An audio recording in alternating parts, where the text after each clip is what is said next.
Non-duality can become a spiritual trap, just like any other concept. In this video, I'm going to walk you through an example of a trap so you can avoid similar pitfalls.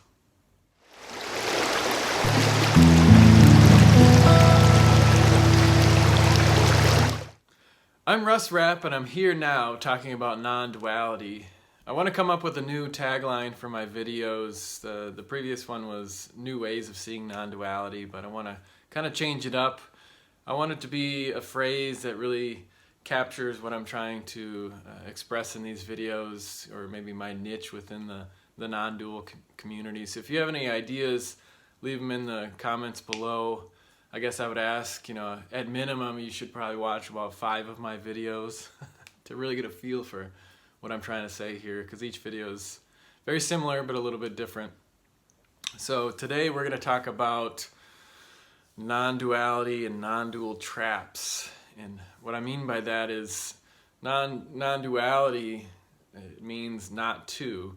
So the basic concept, meaning that there is no dualism, essentially. So non-dual and dual is also a duality, so there's really no separation between them. But the idea that it's not two is a pretty simple concept, but any sort of idea, concept can turn into a belief of a culture or a person. And so non-duality is just as susceptible to becoming a belief system as any other concept or religion or anything like that. And so how do you avoid falling into yet another spiritual trap? Well, the mind works in similar ways, and really when I refer to the mind, I'm talking about the thinking mind, the neocortex, the concept, the thought of you being a self, a separate entity, with a personality and that sort of thing. That's kind of the front layer, if you will, of how we see ourselves as people. So we think ourselves as, I'm Russ Rapp, I'm not you, I'm here in this room, and I'm my own individual self. And so that's where it kind of starts from. That's when I'm talking about the mind, I'm talking about the thinking mind, because there's all these other layers to who we are. And what happens is that a separate self tends to think of itself as the master of its own domain, if you will. It thinks it has way more control over its own life or life in general than it really does. And I think any sort of level of development has an aspect of active consciousness, meaning an awareness of the moment. Because sometimes I think the word consciousness gets confused when you talk about non-duality, because there's kind of like the human consciousness that science talks about, and then there's this kind of like nebulous consciousness of we're all part of this consciousness, this oneness, the absolute. And so it kind of blends terms, so it gets confusing. But every level of being has a level of consciousness and things that are outside of its consciousness. So even a cell in your body has its own kind of awareness, consciousness of itself, and within it has the mitochondria, the nucleus, all those different elements of the cell that does its own thing. And so we're really complex, but what often happens is that superficial, that top layer, if you will, thinks that it is everything that matters, everything that is. And so you start to think that as a separate self, you have way more control over your own life and than you actually do. So there's stress there. So like this is my hand, this is my hand. I have a little kind of broken finger here, so it's kind of curvy. But this is my hand, this is who I am. But if you've ever had your arm fall asleep in bed, or if I were to get this cut off in some sort of accident, at that point it wouldn't be my hand anymore, or I would think of it conceptually as my hand. That's not me, because you lose that sense of the physical connection. And so a lot of times it's that that physical aspect of who you are, that subconscious layer that isn't really a part of your awareness. And just to give you a quick example of what I'm trying to say here is, if you're to close your eyes and picture in front of you a wooden chair. So it's maybe, it's a smaller chair. Maybe a kid would sit in it, like 5 feet tall, like a kind of a darker wood that was crafted. So right now you're going to be picturing a chair in front of you.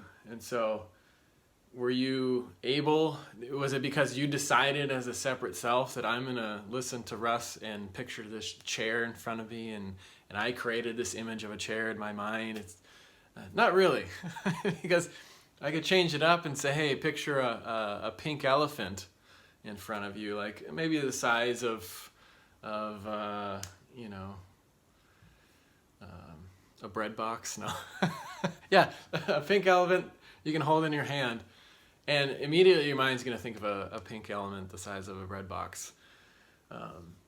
And you really didn't have any control over that. It's just a stimulus coming in. Your mind hears it, produces an image. And so you can say all day, well, I just raised my hand. I just lowered it down. I just raised my hand. But really the concept kind of gets into the idea of who is that person or that separate self doing the lifting. And so there is a lot of, the mind can do a lot of just a lot of things. It's very creative. It has a lot of power. You can create, look at our civilization. It's just a testament to the human mind. So I'm not downplaying the power of the mind, but the thinking process, that conscious awareness, is just a small little piece of who you are. And so it's not, but what happens is that one little piece thinks it's everything, because really the identity of who you are, this person that claims itself to be a self, comes before your thoughts, your mental language even comes into awareness. And so you think of, I am thinking these thoughts, I am doing this. You've already claimed the fact that you're a separate self kind of in your own body. Like if you look at animals or other living organisms that don't have the higher level functioning thinking that humans do, they still have an awareness of themselves. They still have consciousness. They still think of themselves as separate entities that need to, to do the same things that we do as humans: eat, survive, that sort of thing. And so that all is ingrained in you as a human being. But the problem becomes, or the stress comes, when you start to think that you have control over this body, in a sense, with your tiny little, thinking mind, your big mind now. And so when it comes to non-duality, the trap is, I guess, making non-duality something it's not. Thinking that non-duality is going to solve your problems, or is something you can learn or do something with, like a non-dual awareness. I'm somehow now aware of everything, so I don't have this sense of separation. But there's always this inherent separation just from the fact of being alive. And so an example of what a trap can look like, it really can look like anything. And so anytime you're grasping hold of an idea or concept and making that to be wholly real or the truth, or making a part of your belief system, then you're making something that is and isn't. And so when it comes to the idea of non-duality as a trap, some of those traps look like, there is no person, there is no separation. So these are ideas or concepts within the discussion of non-duality. What are some other ones? I don't know, but let's just take those couple there. So like I'm not separate, or I am everything, or we are all one. There is no separation. There is no person. That becomes in itself a new belief system. And what happens is you grab onto that and say, what I thought before is I am separate. I have meaning, purpose, everything in my life. I have an identity. Well, that's not true anymore. Now I have this thing where I'm a no self, I'm a non-person. And so the self, in a sense, tries to become a no self, and that in itself is kind of ridiculous. But that's where the trap is underlying when you start thinking in those terms. But the reason why we say there is no self, there is no person, is because it's the antithesis of the assumption that we've made from a very young age that we do exist. Our life has meaning in the way that I understand it.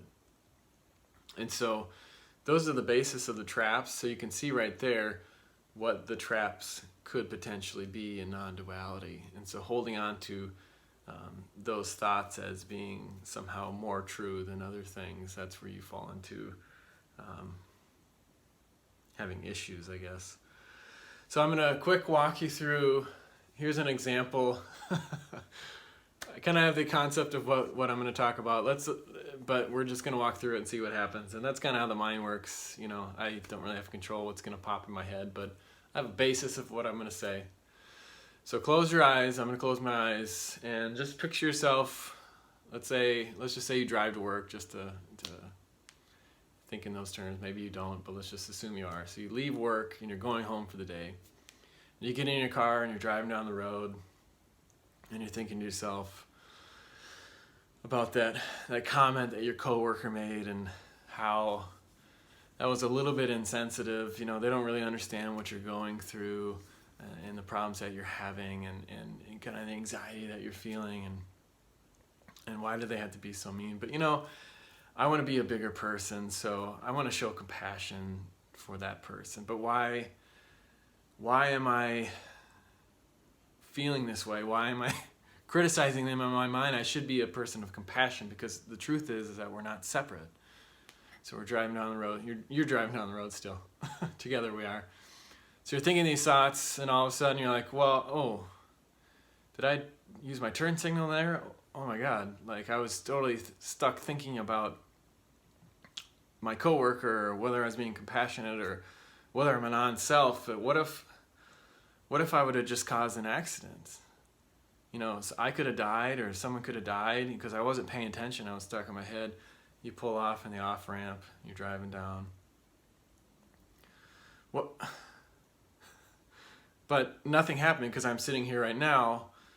But what if something could have happened? Because I was just thinking about that. But right now, in this moment, as I'm driving, I'm worrying about the fact that I was worrying. I'm not worrying about my coworker or that story, but I'm worrying about what happened in the past just a second ago. And wait, but now I'm stuck in my thoughts again. I'm thinking about what just happened. What if something could have happened right now in this moment because I was distracted with being distracted in the last moment? And does this even matter? Like, why is this happening when I'm supposed to be? I'm doing a Course in Miracles. I've watched Russ Rapp's non-duality videos as I'm driving. Oh, is it 10 and 2? I'm sorry. As I'm driving, you know, why is that? Like, so? But what if something happened? What if something could have happened and I didn't realize it happened? And okay, we can be done with this because it's tiring.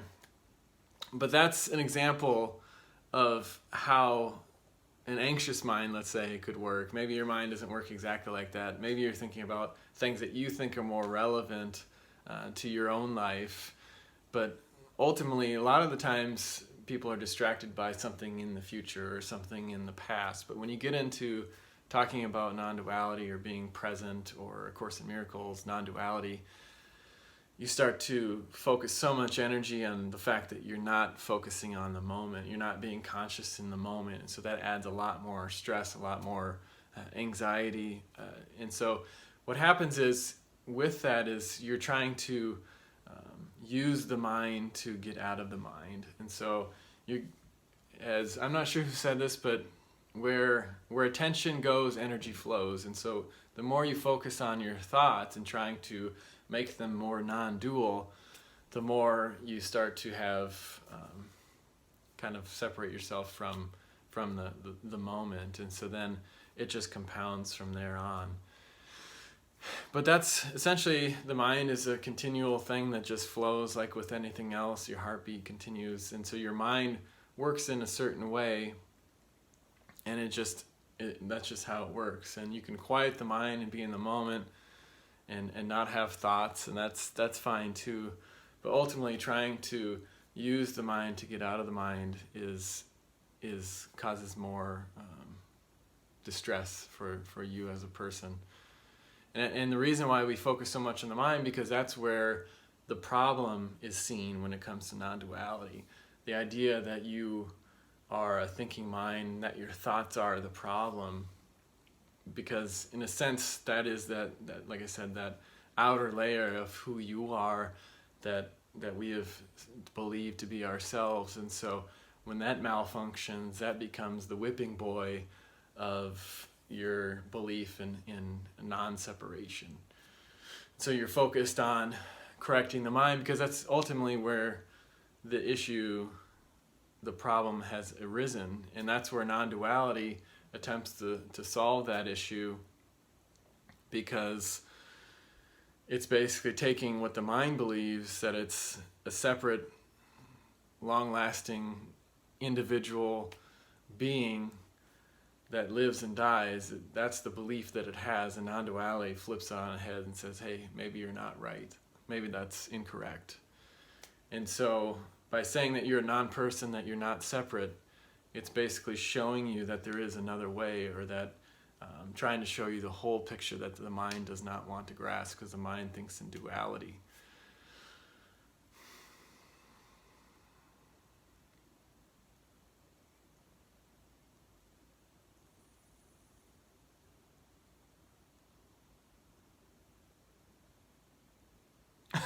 All of a sudden my stream of thought just ended. So here's an example of not thinking. Was that any different than me thinking and talking out loud? Probably not. But what I'm trying to say is that the problem exists in your opinion, that the mind is the problem. And so to try to get out of the mind, you try to correct the mind. But ultimately, the mind is not the problem.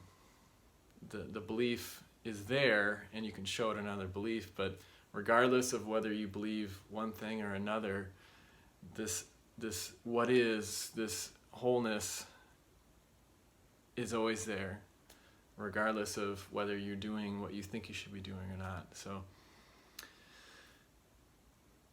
I would enjoy your comments. If you haven't liked or subscribed, go ahead and do that too. But until next time, peace.